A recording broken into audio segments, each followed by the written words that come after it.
이번 주부터는 이 청년 예배를 드리는 여러분들이 제게 던졌던 좀 질문들을 토대로 그 질문들을 기독교 교리와 연관시켜서 매주 하나씩 좀 다뤄보는 시간을 가지려고 합니다. 오늘 질문 같은 경우는 사실 괜찮지만 어떤 질문들은요, 간혹 이제 그 질문을 던진 당사자를 밝힐 경우에 이 당사자가 좀 곤란해질 수도 있겠다는 생각이 들어서 가급적 질문을 던진 대상이 누군지는 밝히지 않고 진행을 하려고 합니다. 물론 제가 무의식 중에 질문을 던진 사람을 계속해서 좀 이렇게 자주 쳐다보는 상황들이 생길 수는 있어요. 예. 오늘 설교는 한 식사 자리에서 받았던 그런 질문에서 시작이 된 설교인데 그 이후로도 한 2번 정도 간접적으로 이 질문을 받았습니다. 여러분 역시 분명히 한 번쯤은 누군가한테, 특히 이제 안 믿는 친구들한테 받았을 법한 질문이라 생각이 되어서 오늘 이 시간 좀 함께 나눠보려고 합니다. 여러분, 이순신이 천국에 갔을까요? 지옥에 갔을까요? 예, 이 질문은 사실 우리 크리스찬들보다는 이 난 크리스찬들이 상당히 많이 던지는 질문이죠. 사실 이 질문은 예정이라는 교리를 접하게 될 때 자연스럽게 도출되는 그런 질문인데요. 오늘 이 질문을 토대로 좀 더 넓은 맥락에서 이 예정이라는 교리를 다루면서 거기서 도출되는 한 3가지 정도의 질문을 우리가 좀 다뤄보려고 합니다. 우선 예정이라는 교리를 간단히 말을 하면요, 하나님께서 누구를 구원하실지 이것을 미리 다 예정해 놓으셨다는 거죠. 이 예정의 교리는 이 존 칼빈이 하나님의 주권을 강조하는 그 과정에서 파생이 된 교리입니다.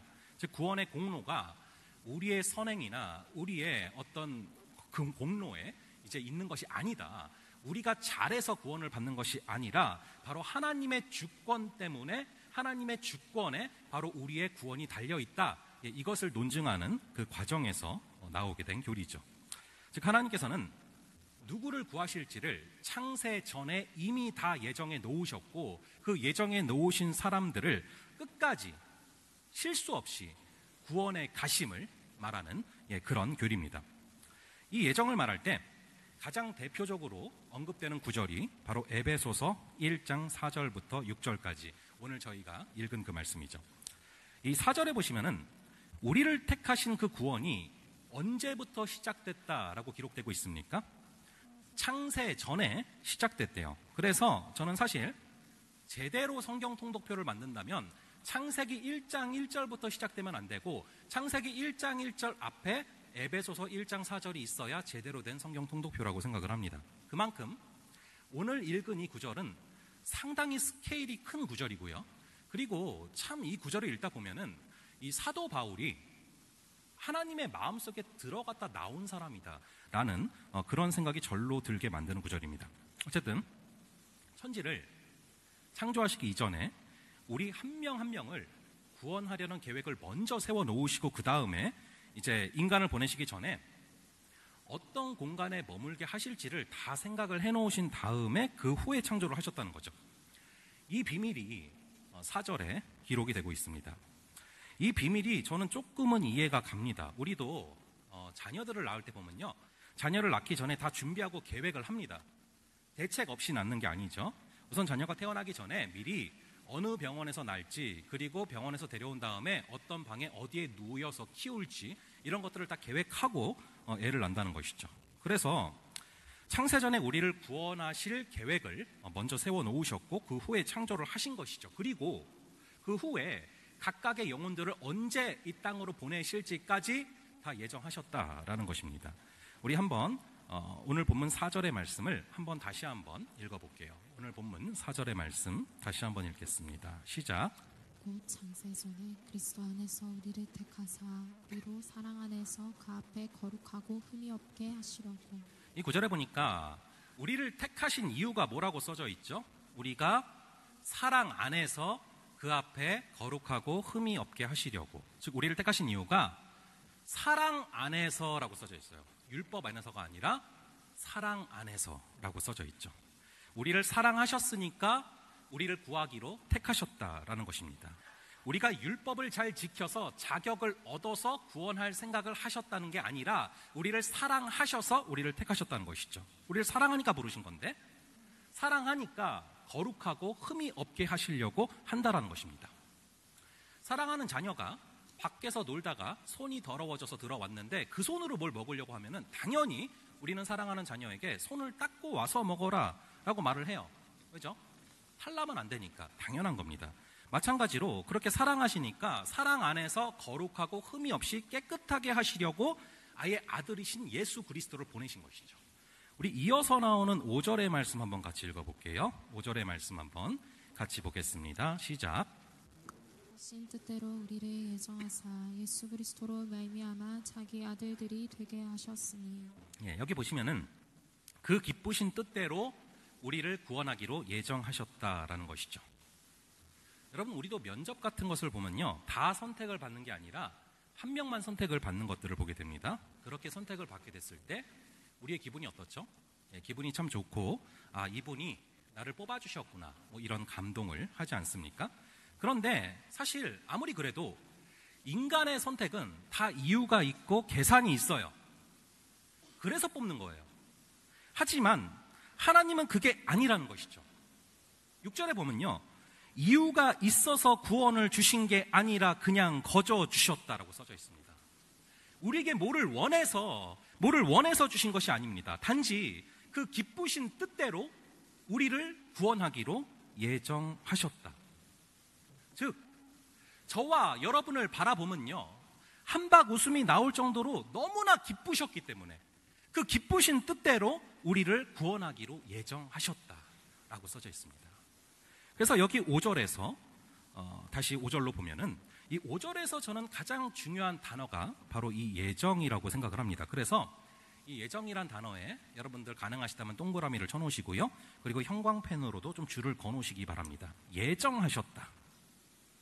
미리 다 정해 놓으셨다는 거예요. 여러분, 이것은 하나님이시니까 가능한 겁니다. 하나님은 시간을 창조하셨기 때문에 그 시간 위에 계십니다. 과거, 현재, 미래 위에 계시면서 우리가 현재를 바라보는 것처럼 우리는 현재만 바라보지만 그분은 미래까지 다 바라보시면서 모든 걸 예정하시고 예정하신 미래를 우리에게 주고 계시다라는 것이죠. 하지만 우리는 어떻죠? 당장 5분 뒤에 있을 일도 우리는 알지를 못합니다. 우리가 사실 5분 후에 무슨 일이 벌어질지만 예측할 수 있다고 할지라도 교통사고를 당하는 사람은 단 한 명도 없을 거예요. 우리가 그걸 알면 피할 수 있는데 우린 그거를 알 수 있는 능력이 없는 것이죠. 예를 들면은 뭐 그런 장면들 많이 볼 거예요. 이 커피 한 잔 하고 가라고 했는데 그걸 바쁘다고 기어코 뿌리치고 가다가 교통사고가 딱 나는 그런 장면 있지 않습니까? 사실 곰곰이 계산을 해보면은 딱 1초만 그 사거리를 늦게 지나갔거나 아니면 1초만 그 사거리를 빨리 지나갔어도 안 부딪힐 수가 있거든요. 여러분, 시속 100km로 달린다 쳐봐요. 그러면은 1초에 얼마를 가는 거예요? 1초에 28m를 가는 겁니다. 그러니까 1초만 늦게 갔거나 1초만 빨리 갔다고 할지라도 부딪히지 않을 수 있는 상황이 되는 것이죠. 아무리 트럭이 길어봤자 28m를 넘습니까? 안 넘잖아요. 그런데 급하다고 기어코 뿌리치고 가다가 그 진짜 1, 2초의 간격 사이로 사실은 부딪히는 거예요. 우리가 5분만 내다본다면 그렇게 부딪히는 일들이 생기겠습니까? 우리는 예측도 잘 안 되지만 하나님은 모든 것을 미리 다 예정해 놓으셨어요. 우리도 물론 살면서 예정을 해보기는 하죠. 이번 행사를 이렇게 해보겠다. 예산도 짜보고 계획도 짜보고 하지만 잘 맞아 떨어지지 않을 때가 많죠. 하지만 그분은 예정을 다 해놓으셨어요. 이 역사라는 엄청난 드라마를 연출하시는 하나님께서 아무런 예정도 없이 아무런 구상이나 로드맵도 없이 그냥 해보다가 안 되면 말고 뭐 이런 분이 아닙니다. 여러분, 우리가 대책이 없지 하나님은 대책이 있는 줄을 믿으시기 바랍니다. 하나님은 완벽한 대책을 가지고서 여러분들에게 그 미래를 허락하시고 지금의 순간들을 허락하고 계시다는 것이죠. 그런데 그분의 그 탁월한 예정이, 그분의 그 완벽한 예정이 누구를 향하고 있습니까? 바로 저와 여러분을 향하고 있어요. 저와 여러분을 구원하시기로 창세 전에 다 예정해 놓으셨다라는 것입니다. 여러분, 성경에는 어느 것도 우연이 없다라고 말씀하십니다. 그래서 우리 예수님께서 하늘에 나는 새조차 하나님의 허락하심이 없이는 땅에 떨어지지 않는다라는 말씀을 직접 하셨죠. 여러분이 지금 예배당에 이렇게 나와 있는 거 부모님이 다니기 때문에 내가 저절로 앉아 있는 게 절대 아닙니다. 내가 믿기로 선택했기 때문에 여기에 여러분들이 앉아 있는 게 아닙니다. 하나님께서 창세 전부터 여러분을 너무나 기뻐하시고 사랑하셔서 택하기로 구원하기로 택하셨기 때문에, 예정하셨기 때문에 지금 여기에 앉아 있는 줄을 믿으시기 바랍니다. 여러분, 많은 친구들이 신앙의 슬럼프를 겪습니다.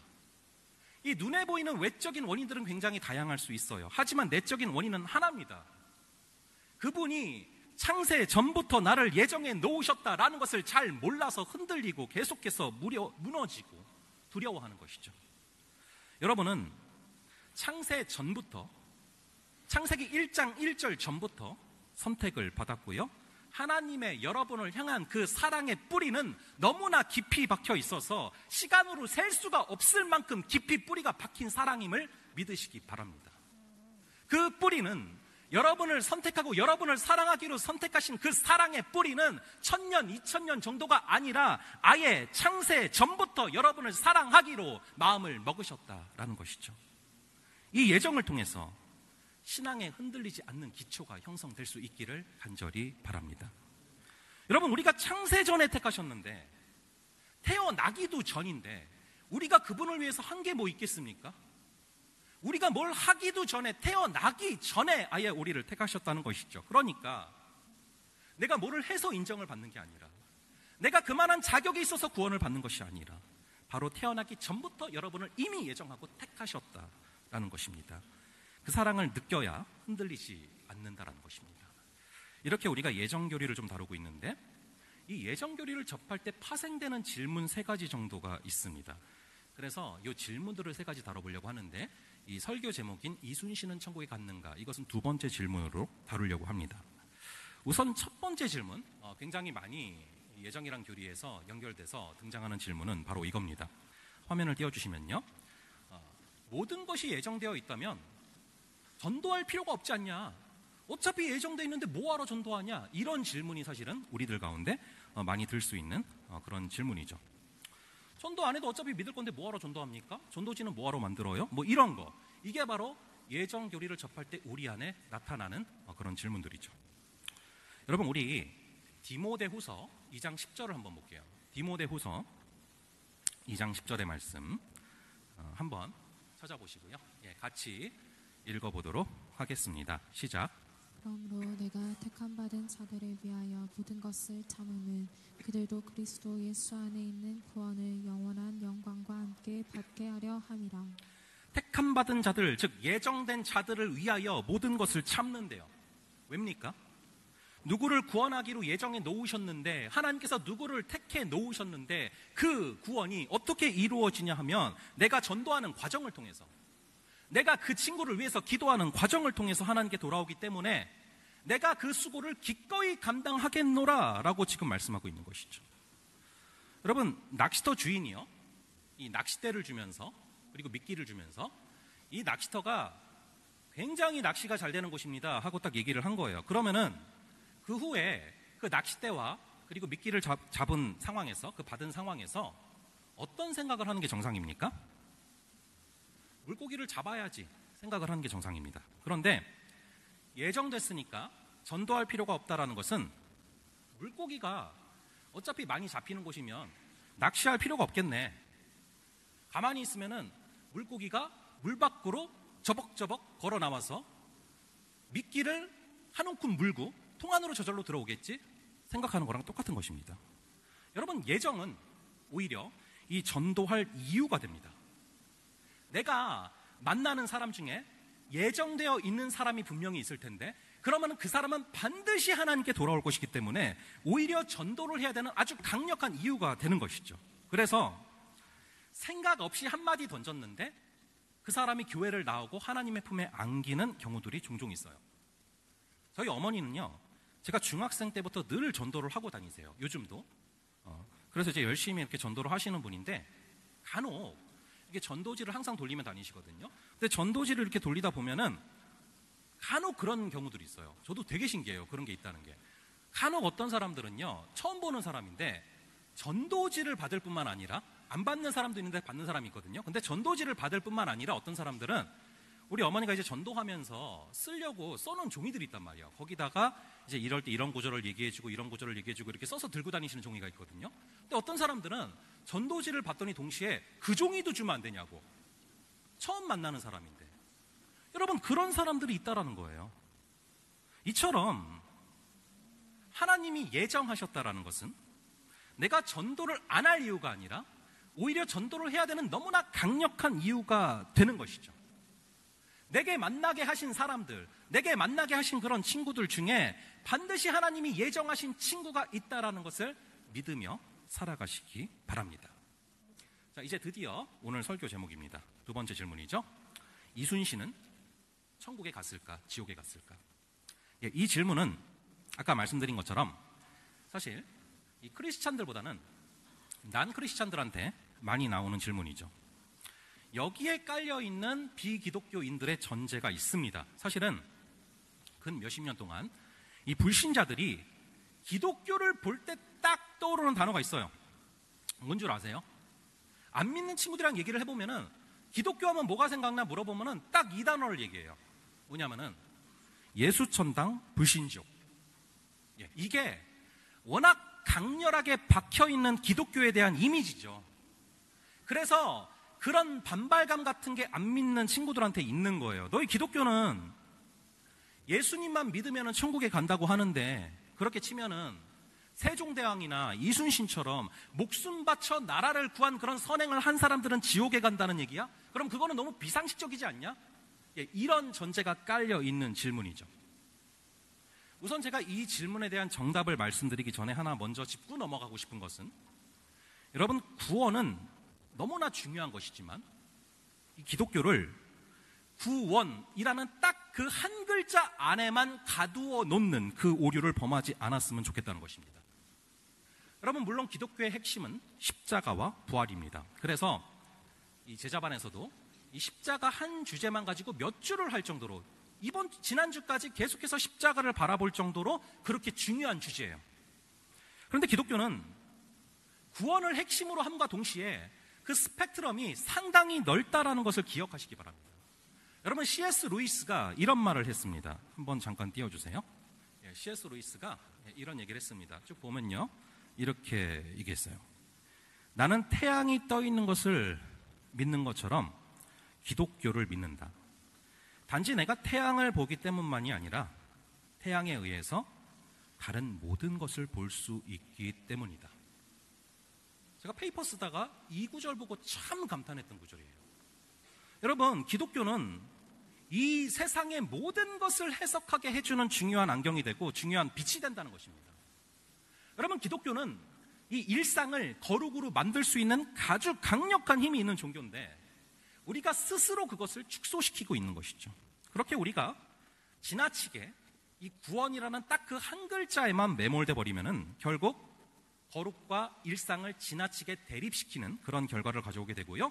결국 세상과 적이 되어서 오히려 세상 사람들로 하여금 이 복음을 들어보기도 전에 이미 기독교에 대해서 마음의 문을 닫아버리게 만드는 그 결과를 가져오게 된다는 것입니다. 엄밀하게 말씀을 드리자면은 우리가 싸워야 될 것은 세상이 아니라 그 세상을 조종하려 드는 사탄의 세력과 싸워야 되는 줄을 믿습니다. 세상 사람들과 싸워야 되는 것이 아니라 세상적인 가치와 싸워야 되는 줄로 믿습니다. 제 딸이요, 지금 9살이거든요. 근데 얘가 보면은 정말 특별할 정도로 예수님을 참 사랑해요. 그래서 올해도 부활절 때 교회에서 부활절 계란이랑 카드를 만들어가지고 담임 선생님을 전도했더라고요. 그래서 선생님한테 예수님 안 믿으면 큰일 난다고 뭐 가서 그런 얘기를 하면서 가르쳤더라고요. 근데 얘가 작년에 초등학교 1학년이었죠. 학교 처음 들어가서 1학년 때 만나는 애들마다 너 하나님 믿어? 이걸 확인하고 다니는 거예요. 그리고서 이제 십자가를 얘기를 해줬어요. 친구들마다. 거기까지는 괜찮았는데 너 예수님 안 믿으면 지옥 간다고 이 얘기를 만나는 애들마다 하고 다녀서 나중에는 친구들이 예인이 무섭다고 이 얘기가 나왔어요. 지옥 얘기한다고. 그래서 아내랑 저랑 기도한 다음에 그런 얘기를 해줬어요. 친구들이 마음의 준비가 안 된 상태에서 지옥 간다고 하면은 너무 무서워할 수 있다. 그러니까 그 친구들 우선 기도를 해주고 그 다음에 예수님이 사랑한다는 얘기를 먼저 해줘. 그리고 나서 나중에 친해지고 나면은 그때 얘기해도 늦지 않아. 그런 얘기를 해줬어요. 예. 좀 걱정되더라고요. 지금은 너무 좋아요. 딱 잘하고 있어요. 근데 비슷한 맥락이에요. 우리가 예수 천당 부신 지옥 물론 진리입니다. 근데 기독교가 그것 딱 하나만 갖고 있는 종교다 그런 이미지로 비춰지지 않았으면 좋겠어요. 구원은 그분이 우리를 선택하셨기 때문에 우리가 믿게 될 때 주어지는 너무나 자연스러운 선물이에요. 구원 자체가 우리가 투쟁해서 얻어내야 될 지상 목표가 아니라는 겁니다. 우리 삶의 유일한 목적은 하나님을 기뻐하는 것인 줄로 믿습니다. 그래서 시편 37편 4절에 보시면 또 여호와를 기뻐하라 그가 너의 마음의 소원을 이루어 주시리로다 라고 말씀합니다. 여호와를 기뻐하면 그분께서 당연히 자연스레 당신께서 우리들의 소원을 이루어 주신다는 것이죠. 그분을 기뻐할 때 그분께서 기쁨을 참지 못하고 우리에게 보이시는 그 사랑이 우리 안에 충만히 흘러넘칠 뿐만 아니라 그 사랑이 충만히 흘러넘칠 때 그 사랑은 밖으로도 향하고 또 우리의 이웃들에게도 향하게 될 줄로 믿습니다. 그런 성숙한 자세가 우리 크리스찬들한테 보여질 때 세상은 자연스럽게 그럼 이순신은 지옥 가냐? 이런 질문을 아예 안 하게 될 줄로 믿습니다. 그럼에도 아직은 그런 질문들이 난무하는 시대이기 때문에 그 질문에 한번 답변을 해보면요. 여러분, 이순신 장군은 복음이 전파되기 전에 살았고 그렇다면 당연히 복음을 못 들었잖아요. 그러면은 예수를 안 믿었으니까 지옥 간 거냐? 이거에 대해서 우리가 참고해 볼 만한 성경의 세 구절들이 있어요. 우선 하나씩 볼게요. 첫 번째는 하나님의 간과하심을 말하는 구절이 있습니다. 이것은 하나님께서 모른 척 해주시는 측면이 있다는 것인데 우리 한번 사도행전 17장 30절 한번 찾아보시죠. 사도행전 17장 30절 말씀 찾으셔서 한번 같이 읽어보겠습니다. 시작. 알지 못하던 시대에는 하나님이 간과하셨거니와 이제는 어디든지 사람에게 다 명하사 회개하라 하셨으니. 예, 복음을 알지 못하던 시대에는 간과 즉 보아서 넘겨주신다, let pass 해주시는, 즉 복음이 들려진 후보다는 복음이 들려지기 전에는 상대적으로 눈을 감아주시는 측면이 있음을 분명히 사도행전에서 기록해 놓고 있습니다. 그 다음에 또 한 번 우리가 참고해봐야 될 구절이 바로 양심의 법이 있다라는 말씀을 하시는데 로마서 2장 14절과 15절 볼게요. 로마서 2장 14절과 15절 이 두 구절을 한번 함께 읽어보겠습니다. 시작. 율법 없는 이방인이 본성으로 율법의 일을 행할 때에는 이 사람이 율법이 없어도 자기가 자기에게 율법이 되나니 이런 이들은 그 양심이 증거가 되어 그 생각들이 서로 혹은 고발하며 혹은 변명하여 그 마음에 새긴 율법의 행위를 나타내느니라. 아멘. 여기서 바울은 분명히 이순신을 포함한 이방인들이 본성과 양심으로 율법의 요구를 만족시킬 수 있는 가능성을 분명히 인정하고 있어요. 이 2장까지는 분명히 인정을 하고 있어요. 즉 예수를 접하기 전에 이방인들의 경우 양심이 하나님의 법이 되고 양심대로 살았는가가 기준이 된다라는 이것을 이야기하고 있죠. 이 두 가지 구절과 동시에 우리가 같이 생각해 봐야 되는 것이 바로 히브리서 11장이에요. 사실은 이것은 어떤 질문과도 연결되냐 하면은 목사님, 구약의 백성들은 십자가를 보기 전인데 십자가로만 구원받을 수 있는데 그럼 십자가가 있기 전에 사람들은 어떻게 구원받았습니까? 와도 연결될 수 있는 질문이에요. 여러분 히브리서 11장에 보면은 이제 구원받은 자들이 나오죠. 근데 이들은 아직 십자가를 알기 전이지만 믿음으로 구원을 받은 자들이 기록되고 있습니다. 그들은 믿음장이에요. 말 그대로 믿음으로 구원을 받았습니다. 자, 그렇다면은 십자가가 있기 전인데 십자가를 알기 전인데 뭐를 믿음으로 구원을 받았습니까? 구약의 성도들도 오직 그 십자가를 믿었기에 구원받았는 줄로 믿습니다. 그런데 예수께서 오시기 전이기 때문에 그들은 십자가의 존재 자체를 아예 몰랐단 말이에요. 이거 어떻게 설명할 수 있습니까? 그래서 고린도전서 1장 18절에 보시면은 십자가의 도라는 단어가 나와요. 십자가의 도. 십자가가 아니라 십자가의 도를 믿는다라는 것이죠. 십자가를 믿을 수는 없었지만 십자가 상에 나타난 하나님의 구원의 원리를 믿은 자들은 구원을 받았다라는 것이죠. 십자가에 나타난 구원의 원리가 무엇입니까? 즉, 자신의 의로는 절대로 하나님 앞에 바로 설 수가 없으며 오직 그분을 믿고 그분께 순종함으로만 우리가 의롭게 될 수 있다라는 것을 믿은 자들이죠. 그래서 창세기 15장 6절에 보시면 아브라함의 믿음을 의로 여기셨다라는 구절이 기록되고 있지 않습니까? 그래서 물론 이제 이방인들로 적용해 보면은 이방인들의 경우는 상당히 확률이 낮기는 하지만 그럼에도 완전히 자신이 죄인임을 자복하고 자신이 죄인임을 인정하고 믿음으로 하나님과 동행한 자들은 그 십자가의 도가 나타났던 자들은 그 십자가의 도를 믿었던 자들은 십자가상에 나타났던 하나님의 구원의 원리를 구약 때에도 믿었던 자들은 분명히 구원받았을 줄로 믿습니다. 그러나 그게 구체적으로 누군지 얼마나 많은 숫자인지 아무도 모릅니다. 오직 당사자 본인과 하나님만 아시는 것이죠. 그렇기 때문에 여러분, 이순신은 지옥에 갔을까요? 알 수 없어요. 그럼 천국에 갔습니까? 알 수 없습니다. 확실한 것은 하나님이 그날에 심판하실 때 그분은 공정하신 분이시기 때문에 실수가 없이 처리하신다라는 것을 믿어야 됩니다.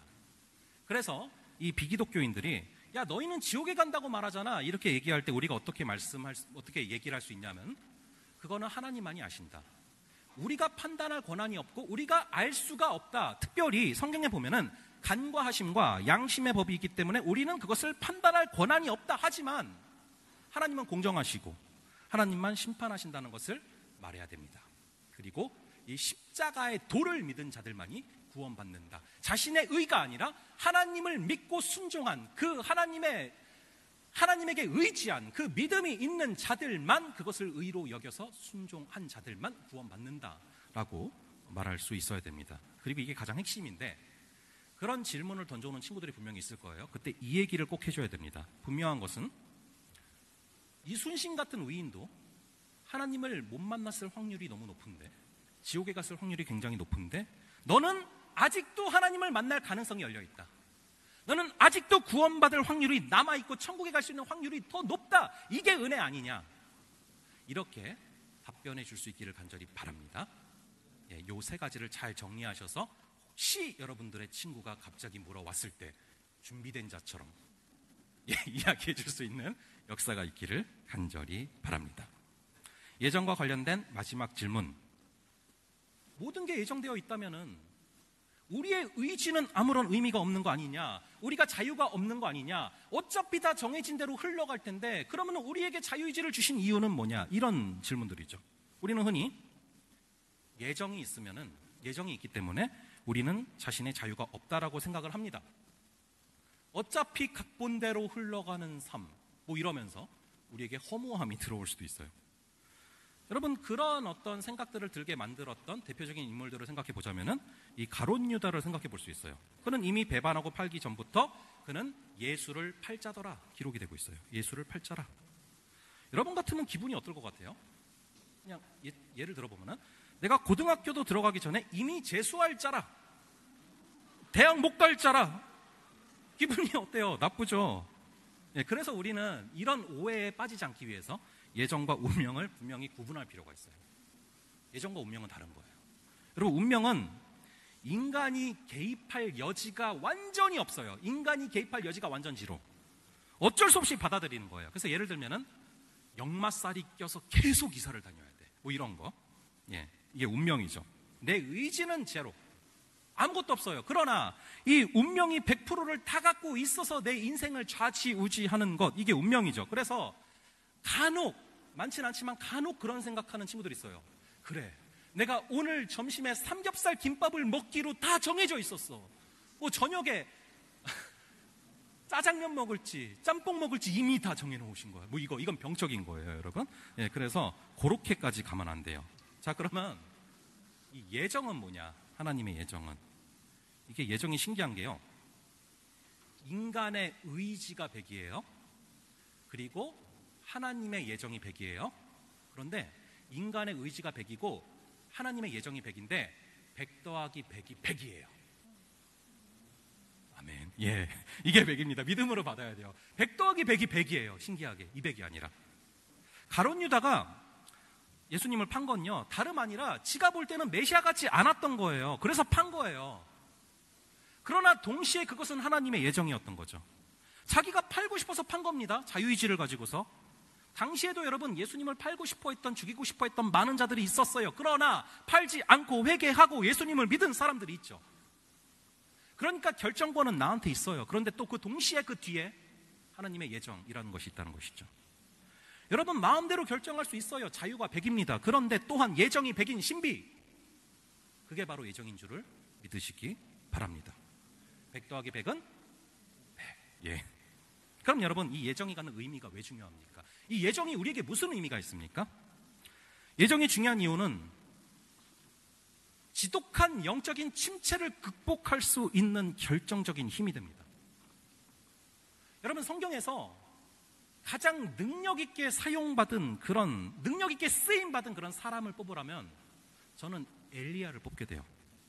하나님의 선지자였고 바알과 아세라의 선지자들과 싸워서 이겼는데, 여러분 여러분들은 싸워서 이겨봤자 끼케야 17대1로 싸운 거 막 자랑하잖아요. 그런데 엘리야는 850명한테 둘러싸였는데 혼자 싸워서 이겼어요. 특히 어느 정도로 담력이 있었냐면은 불을 내려주소서 그런 기도를 하지 않습니까? 그래서 이게 너무나 마음을 뜨겁게 하기 때문에 여러분들 찬송에도 불을 내려주소서 막 이 찬송이 있을 정도잖아요. 이 엘리야가 어떤 사람이냐 하면은 불을 내려달라고 850대 1로 싸움을 거는데, 그런데 불을 내려달라는 기도를 하기 전에 그 제단 위에다가 물을 몇 바가지를 부어요. 완전 축축해진 상태에서, 완전 물에 젖은 상태에서 불을 내려주소서라는 기도를 합니다. 얼마나 믿음의 담력이 있었으면은 물로 완전 홍수가 난 것처럼 그렇게 물을 부어버리고 거기다가 불을 내려주소서 해도 하나님은 역사하실 거다, 이길 거다 라는 강력한 믿음의 확신이 있던 사람이었어요. 우리 안에 엘리야보다 강력한 믿음의 사람이 있습니까? 전 아니에요. 이 정도 되게 힘들어요. 우리 가운데 이런 사람이 있겠습니까? 그런데 그렇게 탁월한 능력으로 승리를 거뒀던 엘리야가 다음 장에 보면은, 열왕기상 19장 4절에 보면은 나타나는 변화가 있어요. 19장 4절 한번 함께 읽어보죠. 19장 4절 한번 함께 읽어볼게요. 그랬던 엘리야가 바로 다음에 어떻게 변하나 한번 읽어보죠. 시작. 자기 자신은 광야로 들어가 하루쯤 가서 한 로뎀나무 아래에 앉아서 자기가 죽기를 원하여 이르되 여호와여 넉넉하오니 지금 내 생명을 거두시옵소서. 나는 내 조상들보다 낫지 못하나이다 하고, 그 엄청난 승리를 거둬놓고, 그 화려한 승리를 거둬놓고 저 좀 죽여줘요, 죽고 싶어요. 그리고 조상들이랑 비교하고 있어요. 이게 영적인 침체죠. 이렇게 어려운 싸움에게, 이런 어려운 싸움에서도 승리한 자에게 찾아오는 영적인 침체, 이렇게 탁월한 승리를 거둬놓고도 찾아오는, 파고드는 그 영적인 침체. 여러분도 그럴 수 있어요. 제가 어저께 모임하는데 한 친구가 그런 질문을 하더라고요. 1년 넘게 성기민을 한 친구, 1년 넘게 임원을 한 친구가 그 후에 말할 수 없는 영적인 침체에 빠져 있었을 때 그걸 어떻게, 어떤 말로 위로할지를 자기는 몰랐다. 어떤 말로 그런 상황 가운데 위로해 줬어야 되는지. 우리 안에 그런 사람들이 없겠습니까? 엘리야가 그런데 우리 안에 그런 사람이 없겠습니까? 여러분 영적 침체에 빠지면 아무리 화려한 승리를 바로 전날 거뒀어도 우울하고 다시 일어날 힘이 없고 인생을 놔버리고 싶어요. 깊은 수렁에 빠져서 헤어나오지를 못해요. 점점 더 밑으로 빠져들어요. 심지어 구원의 확신까지 흔들려 버릴 때도 있습니다. 그럴 때 이걸 어떻게 극복합니까? 어떻게 이걸 이겨냅니까? 그때 필요한 게 바로 예정을 깨달음으로 말미암는 신앙의 당당함인 줄로 믿습니다. 내가 전보다 뜨겁지 않고 신앙적인 괴리감에 빠져 있을 때 나에게 필요한 것은 창세 전에 나를 예정하사 하나님께서 사랑하기로 택하신 하나님의 자녀다라는 것을 깨닫고 거기서 나오는 뿌리가 깊은 당당함을 갖는 것입니다. 내가 부족하지만, 죄가 많지만, 연약하지만, 질그릇이지만, 그럼에도 그런 나를 예정하시고 선택하시고 구원하셨다. 이게 우리의 마지막 희망인 줄로 믿습니다. 내가 바닥으로 가라앉고 있지만, 계속해서 가라앉지만 언젠가 나를 다시 올려주시는 그 힘, 그게 바로 예정입니다. 공동체가 됐든 개인이 됐든지 간에 슬럼프를 겪고 바닥으로 계속 빠지다 보면요, 나중에는 어떻게 올라가야 될지를 모를 정도로 계속 빠질 때가 있어요. 계속 침체에 빠지는 거예요. 근데 어느 정도 뭐가 느껴져야 되는데 감이 안 잡힐 정도로 계속 빠져드는 거예요. 그런데 그렇게 침체가 너무나 심각하게 아예 감각이 죽을 정도로, 아무 감각이 느껴지지 않을 정도로 침체에 빠지던 그 순간, 어느 순간 내 발에 닿는 게 있어요. 그때 다시 올라오게 됩니다. 그게 뭔지 아십니까? 그게 바로 창세 전부터 여러분을 예정하신, 여러분의 어떠함을 보기 이전에 여러분을 예정하신 그분의 사랑이 바로 그 디딤돌인 줄로 믿습니다. 그 사랑을 만날 때 우리는 그 슬럼프를 극복하고 그 침체 가운데 다시금 일어서서 올라갈 수가 있습니다. 여러분을 택하신 그 사랑은 여러분이 생각할 정도의 그런 뿌리가 아니라 시간을 초월한, 1000년, 2000년을 초월한 창세 전부터 여러분을 예정하신, 여러분이 무엇을 하기 전부터 여러분을 바라보시며 너무 기뻐하시면서 예정하셔서 사랑하셔서 택하신 그 사랑인 줄로 믿습니다. 그 사랑, 그 예정이, 그 기쁘신 뜻대로 창세전에 나를 예정하신 것이 그 글자 하나하나가 여러분의 가슴에 박힐 때 어떤 슬럼프도 여러분을 쓰러뜨리지 못하고 다시금 일으켜 세우는 역사가 임하게 될 줄로 믿습니다. 우리 찬송하실 때 오늘 말씀 생각하면서 나의 믿음 약할 때라는 찬송하겠습니다. 나의 믿음 약할 때 주님께서 붙드십니다. 마귀가 나를 꿰어도 주님이 붙드십니다. 나의 사랑이 식을 때도 주님은 나를 붙드십니다. 구원 얻은 사람을 항상 붙드십니다. 나는 그분을 놓았을 때에도 그분은 나를 붙드십니다. 나를 붙드시는 그 예정의 사랑이 있길래, 그것이 있기 때문에, 그 사랑 때문에 우리는 다시금 일어나서 회복될 수 있는 줄로 믿습니다. 우리 함께 찬송하겠습니다.